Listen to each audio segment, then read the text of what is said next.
Assalamualaikum warahmatullahi wabarakatuh. Halo Sobat Guru Nusantara, apa kabarnya hari ini? Selamat datang di podcast kita, Talk Kita. Hari ini kita akan membahas dan ngobrol-ngobrol seru tentang topik yang galak, seru, asik, dan penting pastinya untuk kaum kita remaja masa kini.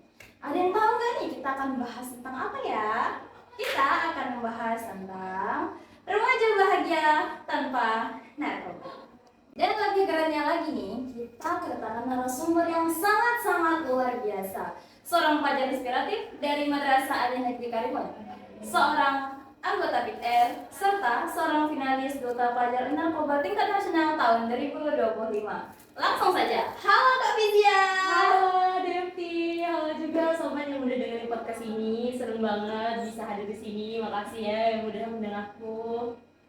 Wah, kami juga senang banget nih Kak bisa ngobrol-ngobrol seru bareng Kak Vizianya. Oh iya Kak, sebelum mulai boleh dong Kak spill sedikit sama perkenalan dirinya terlebih dahulu. Tentu boleh. Perkenalkan, aku Fiza Malifianti, siswa Mani Karimun, dan aku juga aktif di bidang PIKR, yaitu Pusat Informasi Konseling Remaja. Nah, for your basic information, PIKR ini aktif di bidang kesehatan remaja seperti pencegahan narkoba atau pencegahan pernikahan dini. Terus penyalahgunaan narkoba juga. Nah, dan alhamdulillah untuk kesempatan tahun ini aku kepilih sebagai Grand Finalis Duta Pelajar Anti Narkoba Tingkat Nasional 2025. Wah, keren banget nih Kak Vizia. Jadi sebenarnya hal apa sih Kak dan apa sih Kak sebenarnya yang membuat Kakak tuh pengen banget nih ikut ke dalam kegiatan dan menjadi sebagai seorang duta pelajar narkoba ini? Sebenarnya berawal dari keprihatinan sih, Dek. Aku banyak banget lihat teman-teman sebaya kita yang setengah jalan gara-gara tongkrongan nih yang mengecek ada hal negatif. Nah, dari situ aku melihat sebenarnya anak muda ini perlu yang namanya role model yang bisa mengingatkan kita pada bisa kok bahagia itu tanpa narkoba seperti itu. Bener banget nih Kak Vizia. Kadang ya Kak pengaruh teman atau pergaulan tuh menjadi nggak baik. Jadi kalau misalnya apalagi kita yang remaja memiliki rasa-rasa yang pengen ingin tahu banget. Kalau tuh hal yang menurut saya salah langkah. Nah Kak Vizia, selama Kak memiliki pengalaman di PR, apa aja sih Kak penyebab remaja itu bisa terjerumus ke narkobanya Kak? Kalau kita omong-omong ya, itu banyak banget. Itu pertama rasa ingin tahu yang lebih tinggi. Banyak kita lihat remaja yang lagi pubertasnya ingin coba kayak sekali saja mencoba nggak apa-apa. Padahal dari sekali itu kita bisa lihat itu akan berkali-kali. Itu bakal kecanduan seperti itu. Nah, yang kedua ada yang namanya peer pressure atau tekanan pergaulan. Misalnya Devti pengen masuk dalam kelompok ini, tapi Devti harus nyobain namanya nafza seperti itu.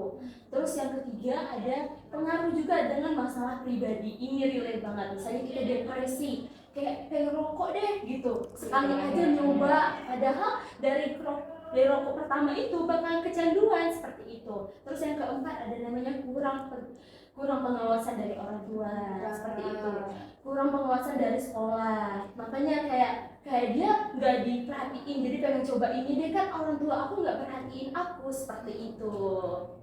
Wah, sobat-sobat muda, jadi masalahnya ini bukan hanya dari pergaulan aja nih teman-teman, tapi faktor psikologis sama lingkungan sekitarnya juga ya Kak Vizia. Benar banget, betul sekali Devti, karena itu kita harus mencegahnya dari dua arah nih, pertama dari diri sendiri, kedua dari lingkungan sekitar seperti itu. Wah Kak Vizia, ngomong soal dampak nih Kak, mungkin banyak banget ya Kak, kadang orang-orang tuh masih menyepelekan dampak-dampaknya. Jadi boleh dong Kak jelasin secara mendalam dan secara paham nih pada teman-teman kita nih para remaja-remaja, apa aja sih Kak dampak narkoba itu buat remaja? Sebenarnya kalau diomongin itu banyak banget ya dampaknya. Pertama itu dari secara fisik. Nah, narkoba ini bisa merusak otak, ginjal, hati, bahkan paru-paru.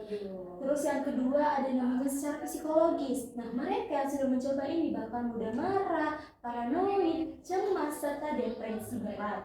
Terus juga ada yang namanya secara sosial. Nah, mereka bakalan kehilangan kepercayaan orang tua, dikeluarkan dari sekolah, bahkan mereka bisa mati gara-gara overdosis seperti itu.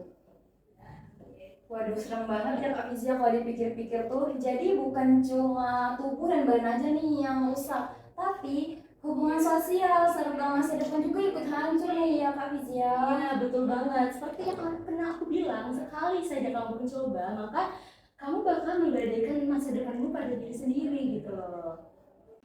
Wah Kak, sekarang kita bahas yang positif-positif nih Kak. Kalau begitu apa aja sih Kak sebenarnya langkah nyata yang bisa dilakukan para remaja-remaja agar bisa bahagia tanpa narkoba? Banyak ya. Yang pertama itu membangun kesadaran diri. Tanamkan kalau dalam diri sendiri itu bahagia bisa tanpa zat kimia seperti itu.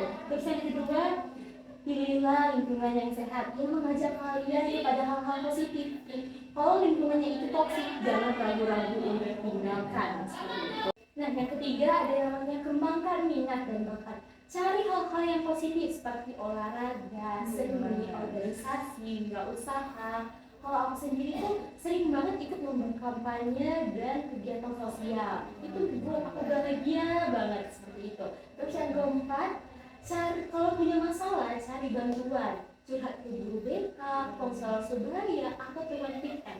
Karena narkoba itu bukan solusi teman-teman, itu polusi yang wajib diusir seperti itu. Wah, tipsnya sangat luar biasa banget nih Kak Fizia. Jadi teman-teman, kuncinya ini bukan cuma jauhi narkoba, tapi juga isilah hari-harimu dengan hal yang baik, positif, dan lebih bermakna. Betul banget Devi, karena remaja yang positif bakalan tidak punya waktu untuk hal-hal yang negatif seperti itu. Luar biasa banget Kak Fizia. Obrolan kita hari ini sangat-sangat inspiratif ya teman-teman. Oh iya Kak, sebelum kita akhiri, boleh dong Kak kasih kata-kata atau pesan terakhir buat teman-teman kita nih, para remaja Indonesia yang lagi dengerin podcast kita ini. Dengan senang hati, nah buat remaja Indonesia, jangan pernah rasa penasaran itu menghancurkan masa depan kalian. Percayalah, bahagia sejati berawal dari hati yang bersih dan pikiran yang waras. Kalau kamu ingin diingat sesuatu, biarlah ingin diingat karena prestasi dan kebaikan, bukan karena penyesalan. Nah, buat teman-teman, mari jadi generasi emas tanpa narkoba, penuh cinta dan karya. Wah keren banget. Terima kasih banyak ya Kak Fizia sudah hadir di Suara Remaja Inspiratif. Sukses selalu Kak untuk karir dan perjuangan Kakak di Gen Nasional ya Kak. Terima kasih Devi, semoga banyak lagi remaja-remaja yang bisa mengatakan tidak pada narkoba. Amin amin ya robbal alamin. Wah sobat Indonesia Nusantara, sampai di sini dulu podcast kita hari ini. Oh iya, ingat bahagia itu bukan hanya sebagai euforia sesaat, tetapi hidup yang sehat dan lagi bermakna. Sampai jumpa di episode selanjutnya dengan topik yang gak kalah seru, menarik, dan penting pastinya untuk kaum remaja. Dan ingat, jadilah tetap remaja yang bahagia tanpa narkoba. Saya Devti pamit undur diri. Wassalamualaikum warahmatullahi wabarakatuh.